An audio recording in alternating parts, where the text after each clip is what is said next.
Do you guys remember TGI Fridays Tostado Nachos appetizers? That was one of my favorite nostalgic memories growing up, going with my family to Fridays and we would get the Tostado Nachos. I actually figured out a way to make the Tostado Nachos from scratch at home using all real ingredients, and that's what we're gonna do today. Welcome back to Organic Essentials, where we make real food recipes. All right, let's get started.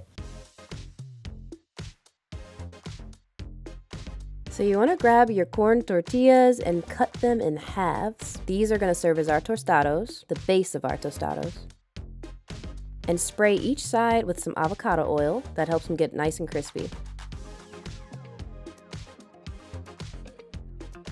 We're going to air fry these on 400 for about 8 minutes. All right, now let's go ahead and shred our cheese. I'm using some grass-fed cheddar. You want to shred it yourself so that it's nice and melty and has no additives.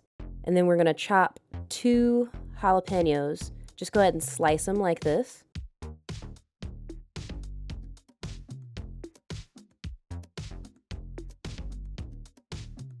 And instead of refried beans, to go a little bit healthier, we're going to use some pinto beans and smash them. Reserve a little bit of the liquid, but drain most of it. But you want to keep a little bit to keep it moist. Now we're going to add our ground beef to our mashed pinto beans.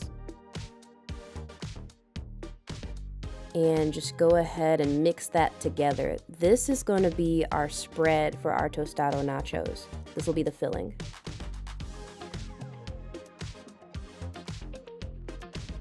All right, now that our nachos are nice and crispy, we're going to take them out and put them on some parchment paper on a baking sheet. And we're gonna spread our filling across each tostado.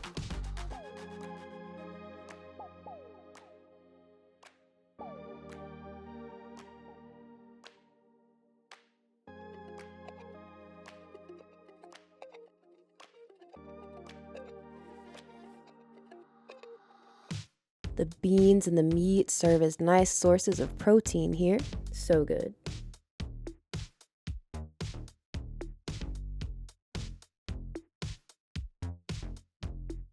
And we're going to add some more protein with our cheese, so go ahead and sprinkle your shredded cheese on each of the tostados as well. Don't be stingy, just use all that cheese.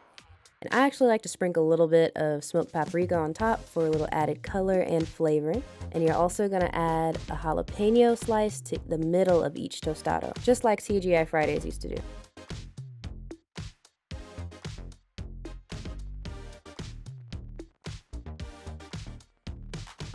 All right, we're gonna pop these in the oven on 375 for about 10 minutes, just long enough for the cheese to get nice and melty and the jalapenos to stay fresh and crispy but not be so harsh. It also cuts down a little bit on the spice when you cook them just for a little bit.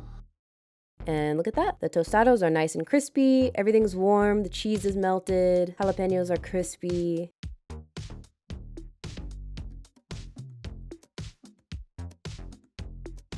And I like to serve them up with a little bit of fresh cilantro and some guacamole and Greek yogurt on the side. You can also use salsa as well. And this is what it looks like. Pretty dang close to the real thing. All right, so before we get into our taste tests, please hit that like and subscribe button. It really helps out our channel if you enjoy these real food recipes. All right, let's get into it. And cheers. Oh, this is so nostalgic, I'm excited.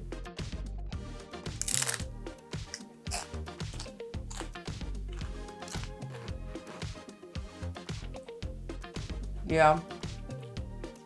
Oh yeah, so if you remember, they would have a plate of these going around the plate and a little thing of sour cream, guac. Let's see, they might have salsa and like some shredded lettuce. I'm not too crazy about shredded lettuce because I'm doing cilantro. We got Greek yogurt instead of sour cream. And our homemade guacamole. And yeah, this is so good. Let me try it with the guac now. Oh my God, so good.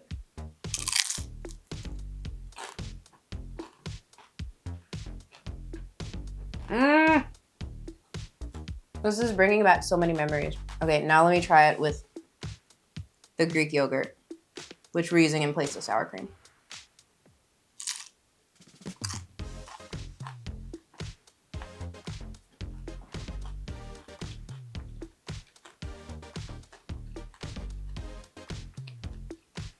This honestly tastes just like it. And the fresh jalapenos and the cilantro just gives it an added freshness. Oh my God. Super, super, super good. Sorry, it's just nostalgia on my taste buds. It's so good. So you get the crunch from the tostada, of course, and then the layer of beans and cheese. So we used pinto beans, and the meat, it adds, it's like taco meat, but the it's just like they did. You could taste it. It was like a paste of beans and meat mixed together. The refried beans, so good, so savory. And then the cheese, and then just the crunch and freshness of the fresh jalapeno makes such a difference, y'all. And it's really not that spicy. When you cook the jalapenos, it's not as spicy as it would be just biting into a fresh jalapeno. Like, you're gonna bake it a little bit to melt the cheese, and it's also gonna, you know, tone down the kick a little bit, but you still get that kick. And oh my God, it tastes just like it. This is crazy. If you remember this appetizer and want to recreate it at home, you've got to give this a try. I promise. It's so easy to make this. Way cheaper. So delicious. Oh my God. I love making these. And I hope you enjoy making them for your family as well for your appetizer nights at home. Thank you so much for watching. I hope you've enjoyed this video. Check out some of our recipes up here and up here. Eat well, be well, and I will see you next time. That crunch.